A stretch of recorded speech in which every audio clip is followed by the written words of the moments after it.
What if I told you, the greatest emperor in history believed your suffering is your fault? Not because you're weak, not because you're broken, but because you've been lied to. You've been sold comfort as happiness, validation as love, and distraction as meaning. But Marcus Aurelius, philosopher, emperor, warrior, saw through the illusion 2,000 years ago. And what he wrote in his private journals was never meant for your eyes. Yet if you can handle what he saw, if you're not afraid to look where most people flinch, you'll never live the same way again. Because what Marcus realized is a truth we've buried so deep, most people would rather numb themselves to death than face it. If you're not here for comfort but for truth, hit that subscribe button. If this hits something deep, drop a comment. I read every single one. And if you're ready to rebuild your life with ancient fire, then let's begin. Pause, the core truth we forgot. Marcus Aurelius wrote one line that most people glance over, one line that shatters everything. You have power over your mind, not outside events. Realize this, and you will find strength. At first glance, it sounds like a motivational quote you'd scroll past on Instagram. But stop. Really stop. Because this isn't motivational fluff, it's war strategy. This is Marcus Aurelius in the middle of plague, betrayal, and war, writing this to himself. Not to look wise, not to get likes, but to survive. To stay sane while burying his children. To keep leading an empire that was rotting from the inside. To stay focused while his most trusted allies turned into enemies. This wasn't about positive thinking. This was about not collapsing under the weight of the world. So when Marcus says you only control your mind, he means you don't control death. You don't control betrayal. You don't control fate. You control only your response. Let that sink in. You don't control whether the person you love stays. You don't control whether your body fails. You don't control the chaos, but you do control your inner fortress. And that's where the brutal truth begins. The enemy is inside. Most people spend their lives trying to rearrange the world to avoid discomfort. They chase promotions to feel worthy. They chase relationships to avoid loneliness. They chase dopamine like rats in a maze, hoping the next hit will finally fill the silence. Marcus called this out 2,000 years ago. It is not death that a man should fear, but he should fear never beginning to live. He saw it. He saw men who lived like ghosts, chained to fear, appearances, comfort. Men who wore masks so long they forgot there was ever a face underneath. And he knew. The real enemy wasn't out there. It was in here. Your thoughts, your beliefs, your attachments. You suffer not because life is hard, but because you demand it be easy. You suffer not because others betray you, but because you expected them to be loyal. And here's the savage twist. Marcus didn't believe the world owed you peace. He believed you earn it, by giving up everything you think you're entitled to. That's why he trained his mind like a soldier trains his body, because the war was never outside, it was within.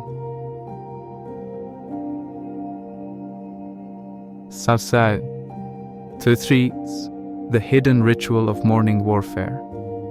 Marcus started each day with a mental ritual. He reminded himself every single morning, today I shall meet with meddling, ungrateful, violent, treacherous, envious, and unsocial men. Why would a Roman emperor begin his day with that kind of darkness? Because he knew the mind's greatest weakness, expectation. If you expect people to be kind, you'll be crushed when they're cruel. If you expect life to go your way, you'll fall apart when it doesn't. If you expect ease, you'll be destroyed by resistance. Marcus preloaded his mind with the worst, not to become cynical, but to become invincible. When the worst happened, he was already ready. He had rehearsed it, mentally fortified against it. This wasn't pessimism, it was preparation. And we forgot this. We forgot how to steel our minds. We wake up hoping life will be soft. He woke up prepared for it to be savage, and because of that, he stayed calm while others panicked. You are living like you'll never die. There's another truth Marcus wrote that modern people can't handle. You could leave life right now. Let that determine what you do and say and think. Memento mori, not as a quote, as a command. You will die. Everything you're worried about will vanish. The stress, the drama, the plans, the ego, the validation, all of it. Dust. And yet we live like we're immortal, scrolling, consuming, numbing, putting off what matters for someday. But Marcus didn't believe in someday.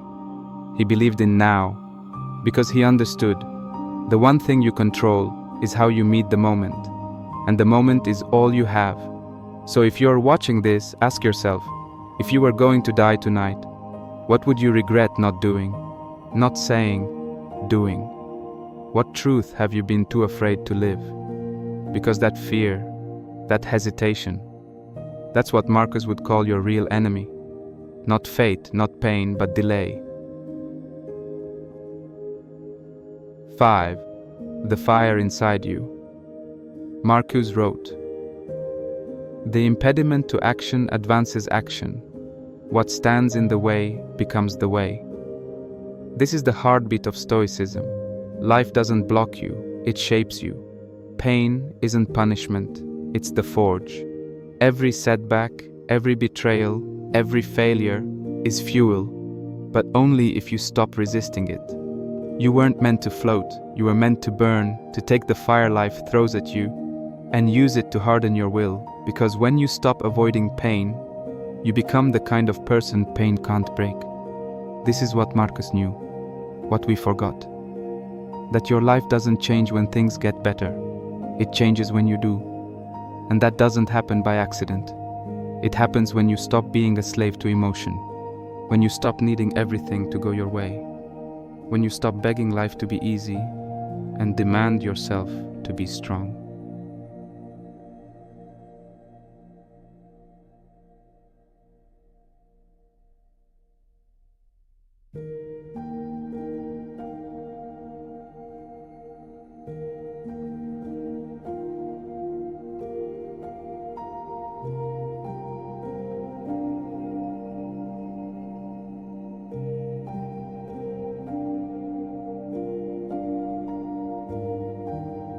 The most important sentence he ever wrote.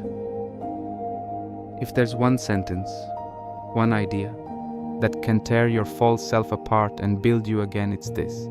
Waste no more time arguing what a good man should be. Be one. That's it. Stop thinking about who you could be. Stop fantasizing, planning, reading, watching. Be. Do the hard thing. Say the true thing. Live the real life. Because every moment you delay, you lose a piece of yourself. Marcus didn't have time to argue. He was too busy becoming. And now it's your turn. Marcus Aurelius didn't write his meditations for fame. He didn't know they'd survive 2,000 years. He wrote them because he was afraid of becoming soft, of letting power corrupt him, of forgetting what really mattered. And we did forget. But maybe, just maybe, you're here to remember.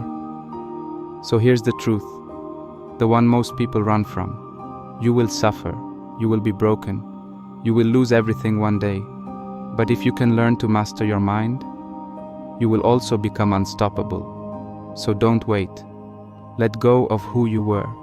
Become who you were meant to be. And don't just survive the fire, become it. If that shook something in you, you're not alone. Drop A in the comments if you felt that. I'll meet you there.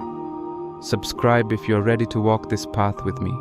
This isn't self-help, this is self-mastery, and we're just getting started.